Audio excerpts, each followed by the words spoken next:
Bueno, hoy vamos a hablar de la competición en el ámbito de las artes marciales chinas. La primera pregunta que surge cuando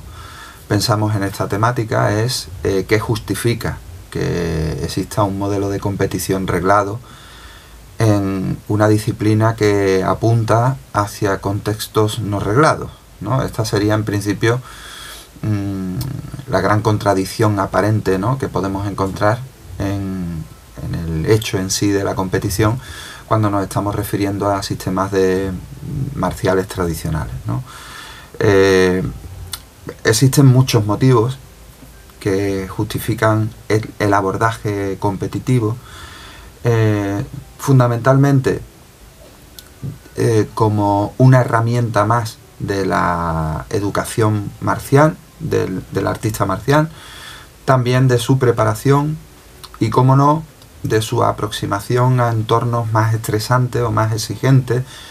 en los que primen elementos repentinos, elementos desconocidos,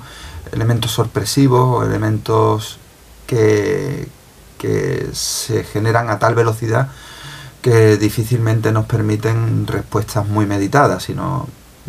nos permiten hacer emerger los automatismos que hemos conseguido construir en nuestro proceso de entrenamiento. Por lo tanto,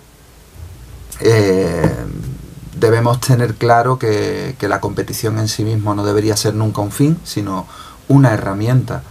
que complemente la práctica en los otros ámbitos que se abordan, ¿no?, cuando la estamos desarrollando.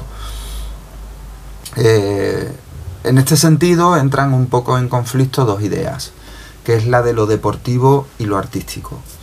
entendiendo por lo artístico aquello que conlleva la disciplina marcial en su núcleo más profundo, que es la transformación y consolidación de un carácter, de un espíritu frente a la adversidad y frente al conflicto, con ciertas garantías de estabilidad, ¿no? Yo sé que hay 1000 definiciones del concepto de arte marcial, pero a mí me gusta verlo como un arte de transformación o un arte de consolidación, de fortaleza y del desarrollo de habilidades para conseguir mantener esa fortaleza en el mayor número posible de circunstancias. Y el deporte, pues claro, tiene otras connotaciones de cara al practicante marcial y de cara a la propia formación del individuo, puesto que en él se abordan muchos aspectos que son sinérgicos con la práctica artística marcial, pero que también determinan en cierto modo focos que pueden desviarse ligeramente o de forma bastante intensa respecto a cuál debe ser el foco de práctica y hacia el interior del individuo en la práctica marcial tradicional. Quizá el éxito de utilizar como herramienta la competición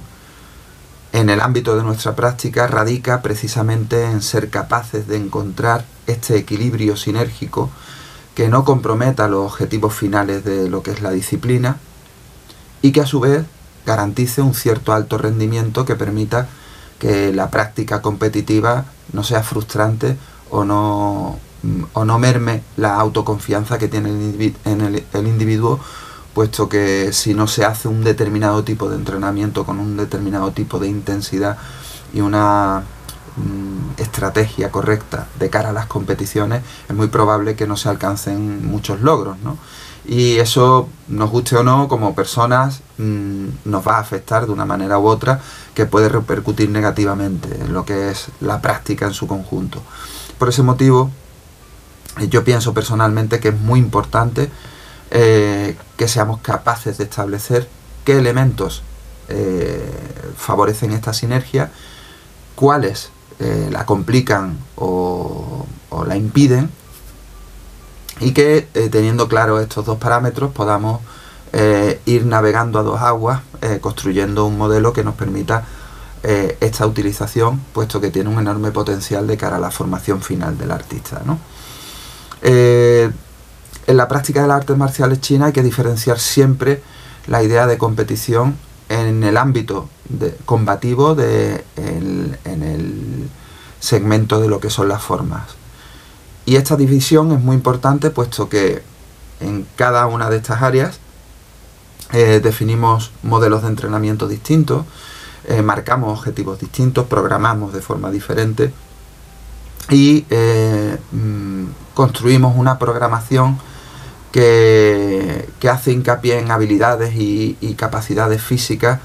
que tienen directamente que ver con el área a la que nos estemos refiriendo en términos funcionales. Y esta funcionalidad va a determinar bastante cómo diseñamos el plan de entrenamiento, cómo lo programamos, cómo lo periodizamos y cómo lo evaluamos, porque todos estos patrones de la construcción del entrenamiento debemos tenerlos en cuenta en ambos mundos, tanto en el de la pura práctica marcial tradicional como en el de la definición deportiva del arte,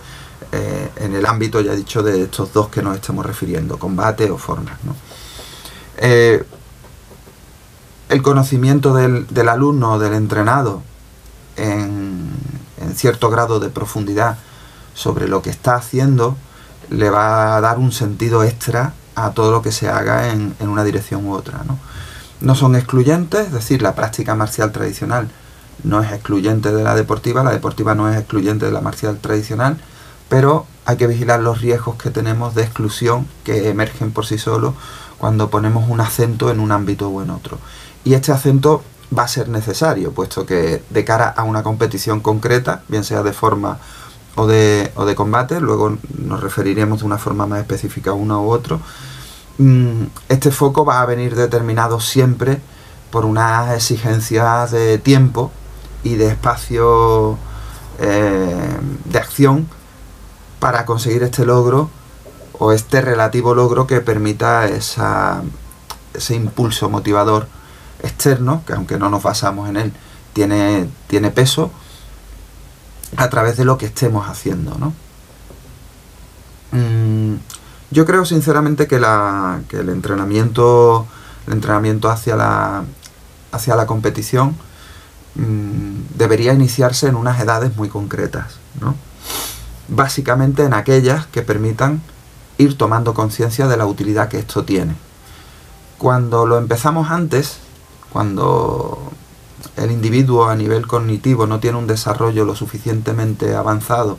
como para entender el sentido que tiene todo esto en su formación como persona, en su desarrollo en la vida, es probable que el riesgo de focalización adversa, como yo le llamo, que es que se decante más por un mundo que por otro, que por supuesto tiene ciertos atractivos, el riesgo es mayor. Existe mayor riesgo de que se pierda un poco el norte, ¿no? Es una forma quizás así muy burda de decirlo, pero eso existe. Y de hecho se dan muchos casos. Yo en mi experiencia como profesor, como docente, me he encontrado con muchas situaciones de este tipo en las que la ausencia de competición no se interpreta correctamente, no se interpreta bien. La competición empieza a sugerir atractivos que nos extraen de ese núcleo profundo, de esa práctica hacia el interior que buscamos dentro de la disciplina, con todos sus potenciales transformadores, y al final pues pesa más una medalla que un sentimiento. Y esto no lo deberíamos nunca de permitir, como profesores, no en términos restrictivos, sino dentro del propio diseño de nuestra labor docente, ¿no? De nuestra labor que enseña, que intenta guiar al practicante que viene a nuestras escuelas, ¿no? Por ese motivo creo que todo esto es muy importante, dejarlo bien organizado de base antes de abordar el enfoque ya integrado de la competición como una parte más dentro de la propia estrategia formativa. Personalmente creo que esta diferenciación de formas o de combate va a tener mucho que ver también con el carácter del entrenado y va a tener mucho que ver con la filosofía del entrenamiento nuclear de la escuela, puesto que hay escuelas que se basan mucho más en el aspecto competitivo, pero básicamente porque su filosofía va más enfocada hacia la lucha, hacia lo que es el momento del luchatorio, que hacia este proceso transformador que muchas veces pues resulta bastante árido, ¿no?, de abordar, sobre todo cuando no se posee la madurez suficiente, ¿no?, para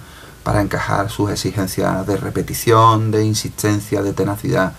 Son factores que son los que realmente le dan ese carácter de dureza a la práctica y que, por supuesto, dentro de esa dureza generan el temple del espíritu que vamos buscando en el entrenamiento. Pero una vez dicho todo esto y decidido integrar el aspecto competitivo en la práctica, hay dos elementos que son fundamentales en el foco del entrenamiento, que son la temporización y esto tanto para lo que es la lucha como para lo que son las formas, la relación que tiene todo lo que hagamos con la práctica tradicional, tanto en términos de preparación física como en términos de preparación psicológica, como en términos de estructura técnica, táctica y estratégica vinculada al estilo, para que no diverja excesivamente en una línea de progresión de la otra. Y todo esto confluye, como siempre, en la sesión de entrenamiento. Si tenemos una competición dentro de un mes, está claro que tendremos que hacer un énfasis extra en la preparación de esa competición, y eso va a hacer que el foco se centre excesivamente en los parámetros reglamentarios, es decir, el reglamento, que la modalidad en la que compitamos está fijado, es decir, en términos de esto se puede hacer, esto no, esto es mejor hacerlo porque genera más rendimiento competitivo que lo otro, y todo eso va a generar un marco de restricción que a veces compromete un poco la apertura que buscamos siempre hacia lo imprevisible, hacia lo indeterminado, hacia lo que en el aspecto de la práctica tradicional configura el fin último y funcional de casi todo lo que hacemos. Por ese motivo,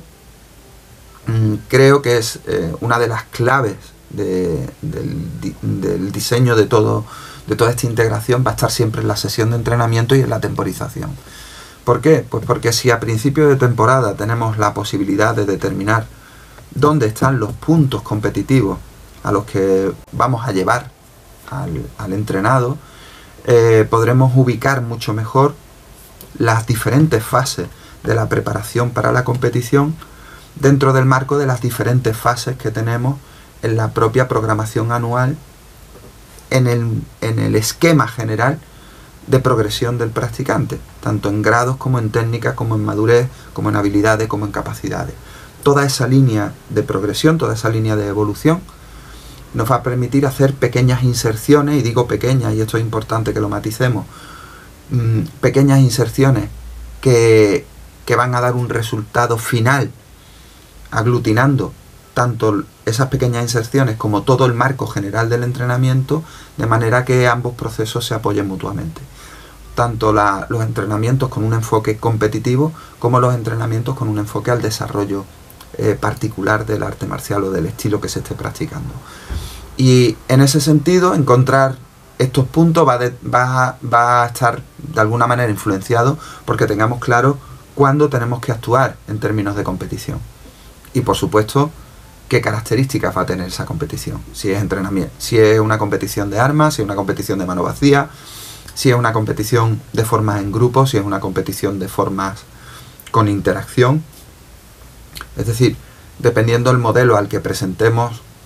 a la gente, pues podremos hacer un tipo de énfasis en un aspecto o en otro. Y esto realmente creo que las etapas ideales para introducirlo serían pues en torno a partir de los 10 años. ¿Por qué esta edad? Pues porque en esta edad ya hay cierto grado de comprensión, hay una emergencia de intereses que van a ir decantando un poco cuáles son aquellos aspectos hacia los que el artista marcial tiene más tendencia a fluir, ¿no? O sea, ya a esas edades vemos claramente quién es más competitivo, quién tiene cierto amor hacia la práctica de interacción combativa y quién se decanta ligeramente o intensamente por el trabajo de forma, quién empieza a vislumbrar el arte en un marco más integral, más holístico,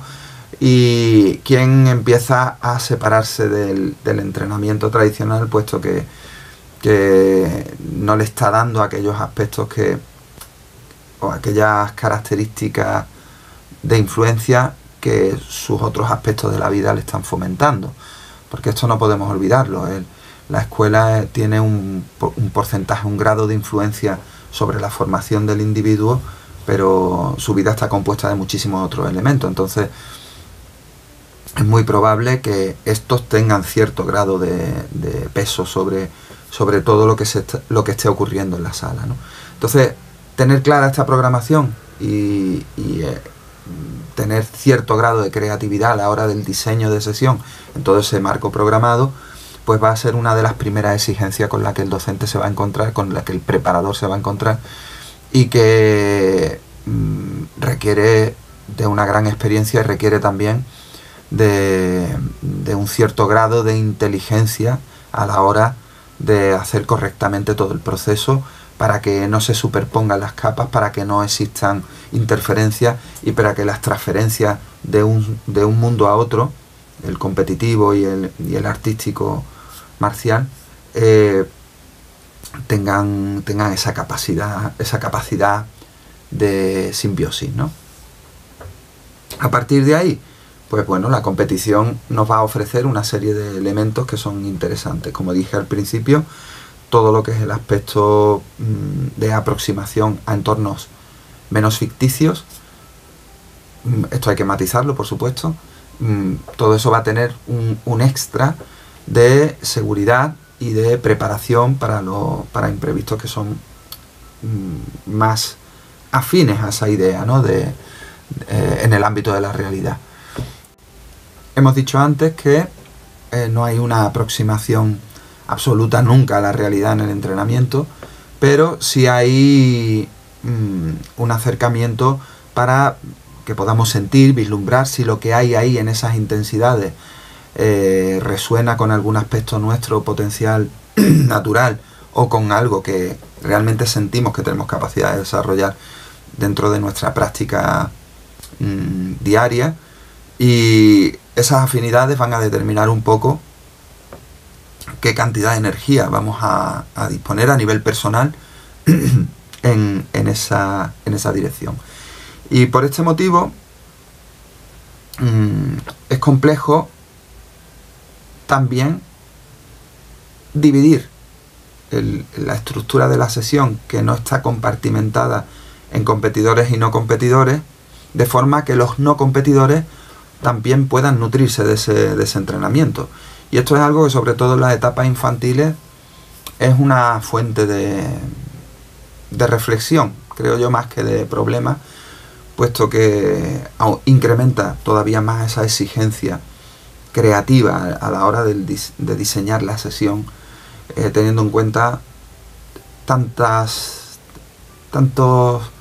perfiles diferentes que asumir a la hora de definir qué ejercicios vamos a hacer, en qué niveles los vamos a trabajar, con qué grado de intensidad vamos a abordarlo. Y esto, lejos de que parezca un galimatías difícil de integrar en el proceso formativo, en el proceso del entrenamiento, simplemente nos da otros valores que hay que introducir y que hay que tener en cuenta. Y en este sentido, pues la práctica, la competición y la docencia entran en un juego de malabares muy interesante, muy exigente, en el que no podemos excluir a ninguna de las partes. Es decir, no podemos excluir, si estamos hablando de ámbito infantil, a las familias dentro del proceso, no podemos excluir nunca al entrenador, no podemos excluir nunca al profesor, y no podemos excluir nunca el propio programa de formación y el propio programa de entrenamiento específico para esa línea de la competencia, ¿no? no solamente eso, también está el trabajo extra de análisis de las modalidades, del nivel que existe en las competiciones hacia las que estamos llevando a los alumnos y de cómo nuestros estándares se ajustan o se aproximan a esos niveles que se están produciendo, puesto que si tenemos claro que hay modelos de competición o áreas de competición o categorías de competición en las que el nivel es muy superior al que podemos obtener dentro de este modelo de entrenamiento, lo recomendable es la no participación en este tipo de competiciones, puesto que ya a priori partimos de un impedimento de base, ¿no? de un pilar que falta, que es el hecho de saber que podemos alcanzar esos estándares. Entonces, en ese sentido, yo sí que matizaría, sobre todo en el ámbito de las artes marciales chinas, que hay que diferenciar dos mundos, que es el de la competición de estilos tradicionales y la competición moderna, puesto que la competición del Wushu moderno, la competición de los estilos modernos, tiene ciertas exigencias atléticas que va a ser complejo que podamos integrarlas dentro de el modelo de entrenamiento tradicional, y por eso entendemos que aquí hay solamente dos vías: o un incremento del tiempo de entrenamiento específico para las modalidades deportivas, que es lo que hacemos en nuestro caso, en nuestra escuela, o una focalización exclusiva en ese ámbito. Si no, va a ser prácticamente imposible, puesto que el estándar de competición en el Wushu moderno, en parámetros técnicos, en parámetros reglamentarios, va a ser mucho más exigente, y en términos de cualidades físicas y de habilidades motrices también va a ser, no digo que sea más exigente que la práctica tradicional, pero sus métodos de evaluación sí que lo son. Sí que son parámetros mucho más regulados, mucho más registrados, mucho más precisos, puesto que lo que se buscan en estos reglamentos son establecer una serie de parámetros comparativos, no unos parámetros que aproximen ese nivel a las exigencias funcionales finales del arte, ¿no? Entonces ahí sí que tendríamos que diferenciar bien estos dos territorios. Y luego, respecto a lo que sería la práctica del Sanda, del Sanchu, del Shuai Chao, del Tui Shou, en el aspecto deportivo, en relación a lo que es la práctica de combate en los sistemas tradicionales, pues también va a estar ciertamente condicionada, aunque aquí encontramos sinergias más interesantes, puesto que priman muchos de los aspectos de esa interacción combativa que se aplican en el tradicional, pero por supuesto con las limitaciones que dan unos guantes, que da un peto, que da un reglamento que impide determinado tipo de acciones con codos, con rodillas, luchando en el suelo. Es decir, que eso sí que se da en el aspecto combativo de la práctica tradicional. Por tanto, creo que son sinérgicos, puesto que el combate deportivo nos va a permitir cierto grado de intensidad al existir más protecciones, nos va a permitir un input más potente a nivel de velocidad, de impactos, de esfuerzo físico, que muchas veces en el ámbito tradicional no se puede llevar a cabo precisamente por estos riesgos, ¿no? Y a su vez el ámbito tradicional pues nos va a permitir ese control tan necesario para moderar o modular correctamente el esfuerzo que hacemos en la competición, sin olvidar, claro, que igual que ocurre en el deportivo, de formas, vamos a estar siempre condicionados por un reglamento muy exigente en términos de garantías de seguridad y en términos de objetivos de puntuación, que esos van a hacer que nos decantemos más por una idea técnica o por otra, siempre atendiendo al oponente que tengamos enfrente o al modelo de combate que hemos preparado tanto en nuestra propia estrategia de lucha como en la táctica inmediata para el asalto o el combate para el que hayamos preparado al deportista. Entonces, en este sentido, tenemos un reto por delante cuando afrontamos la competición como una parte más de la práctica, pero es un reto que es exigente en todas las direcciones y por lo tanto es algo que nos va a hacer crecer como escuela, como profesores, al alumno, a las familias y al propio sistema en sí, que si no pervierte sus núcleos conceptuales para favorecer a un escenario que es potencialmente ficticio, aunque más próximo a determinadas exigencias de la realidad, si no desvirtuamos eso, pues lo más probable es que todo lo que hagamos en estas direcciones finalmente recaiga en un eje productivo, que es en definitiva de lo que se trata la práctica marcial.